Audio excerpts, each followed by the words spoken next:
आज गरीबों में, मजलूमों में, मुसलमानों में, कश्मीर की अवाम में, दलितों में, आदिवासियों में इस ऐवान की मोहब्बत और एतमाद खत्म हो रहा है, कम हो रहा है।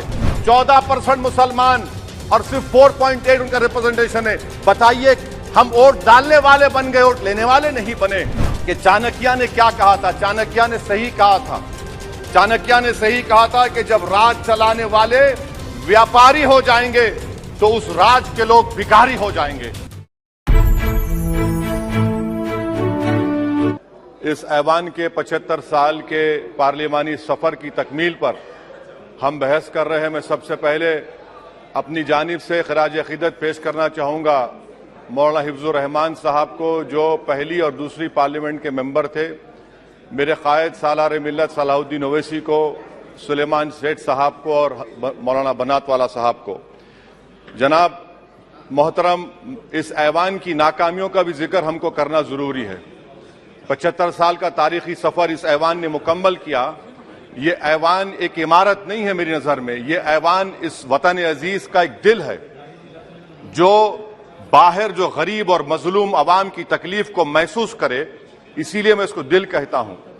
मैं आपके सामने 15 मिसालें पेश करूंगा जहां पर इस ऐवान ने अपनी नाकामी का सबूत पेश किया।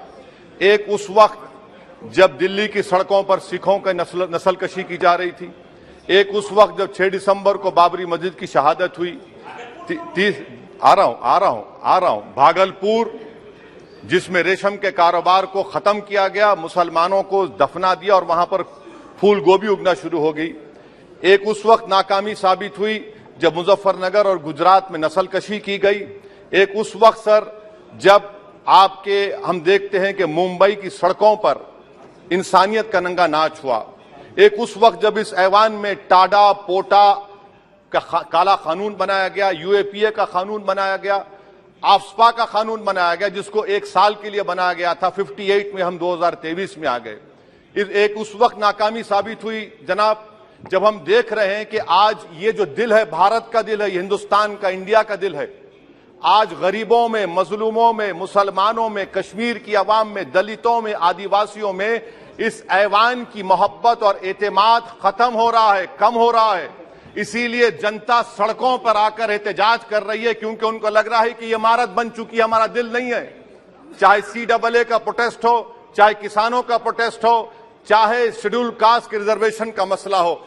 इसीलिए मैं आपके जरिए हम तमाम को मुतनब्बे करना चाह रहा हूं कि अगर हम रोडों पर इंसाफ करना जनता को अलाउ करेंगे, इस ऐवान को दिल नहीं रखेंगे, तो याद रखिए ये हमारी पार्लियामानी जमहूरियत के लिए बड़ा नुकसानदेह साबित होगा। और नुकसानदेह इसलिए भी होगा कि क्या हमको अपने ख्वाब गफलत से, अपनी जिम्मेदारियों से निभाने के लिए क्या भगत सिंह को आके बैठना पड़ेगा ऊपर कि देखो तुमने 75 साल में कैसा कानून बनाया और किसको कहां तक पहुंचा दिया?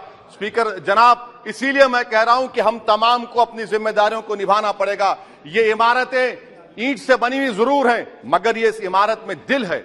इस इमारत को दिल के तौर पर बरकरार रखना पड़ेगा। स्पीकर सर, एक और मिसाल दे रहा हूं जहां पर इस ऐवान की नाकामी है। सर, अब तक लोकसभा के कितने 899 मेंबर कामयाब हुए। अब बताइए सर, पार्लियामेंट्री जमहूरियत में शराकतदारी की जमहूरियत है, रिप्रेजेंटेटिव फॉर्म ऑफ डेमोक्रेसी में 8,992 में कितने मुसलमान कामयाब हुए? कितने सर? 520, जबकि 1070 को इस ऐवान का मेंबर होना चाहिए था। कितना डिप्रीविएशन है सर? कितना डिप्रीविएशन है? 92% डिप्रीविएशन है। इस मौजूदा पार्लियामेंट में स्पीकर साहब सिर्फ 26 हैं। 14% मुसलमान और सिर्फ 4.8 उनका रिप्रेजेंटेशन है। बताइए, हम वोट डालने वाले बन गए, वोट लेने वाले नहीं बने। या तो हकीकत यह है कि आप वोट डालना नहीं चाहते उनको, आप सबको वोट डालेंगे, मगर जहां पर मुसलमान आएगा वो कामयाब नहीं होगा। बताइए, जब दिल में एक 14% आबादी की नुमाइंदगी नहीं होगी तो आप क्या फैसले करेंगे? क्या इस ऐवान को हम कहेंगे कि ये रिप्रेजेंटेटिव फॉर्म ऑफ डेमोक्रेसी है? स्पीकर साहब, मैं आपको एक और मिसाल देना चाह रहा हूं। बाबा साहेब अंबेडकर ने सही कहा था, अंग्रेज उस जमाने में पार्लियामेंट बुलाते थे टैक्स बढ़ाने के लिए। हम उसी रास्ते पर जा रहे हैं, हम तो बाबा साहेब अंबेडकर को हमने सच साबित कर दिया। स्पीकर सर, आखिर में मैं आपको बताना चाहूंगा कि आज आप देखिए कि चाणक्य ने क्या कहा था। चाणक्य ने सही कहा था चाणक्य ने सही कहा था कि जब राज चलाने वाले व्यापारी हो जाएंगे तो उस राज के लोग भिखारी हो जाएंगे। आज ये वक्त आ चुका है सर, आज ये वक्त आ चुका है कि क्या first pass the post system इस देश के लिए सही है या फिर हम प्रोपोर्शनल फॉर्म ऑफ रिप्रेजेंटेशन को फॉलो करेंगे। First pass the post system, जिसके पास एक मजहब का वोट होगा, जिसके पास दौलत होगी, वही इस ऐवान में आ रहा है। इसीलिए हम कह रहे हैं कि आप इस जमहूरियत की नाक, कहीं ये जमहूरियत कमजोर ना हो जाए, मुझे इस बात का डर है सर। आखिर में मैं खत्म करने से पहले एक बहुत बड़े शायर ने कहा था, उस पर खत्म करना चाहूंगा कि अभी चिरागे सरे राह को कुछ खबर ही नहीं, अभी चिरागे सरे राह को कुछ खबर ही नहीं, अभी गिरानिए शब में कमी नहीं आई, अभी गिरानिए शब में कमी नहीं आई, निजात दीदे दिल की घड़ी नहीं आई, चले चलो कि मंजिल अभी नहीं आई। स्पीकर साहब, आखिर में याद रखिए एक बात को मैं सबसे कह रहा हूं कि पिच बदलने से गेम नहीं बदलता, गेम को बदलना पड़ेगा।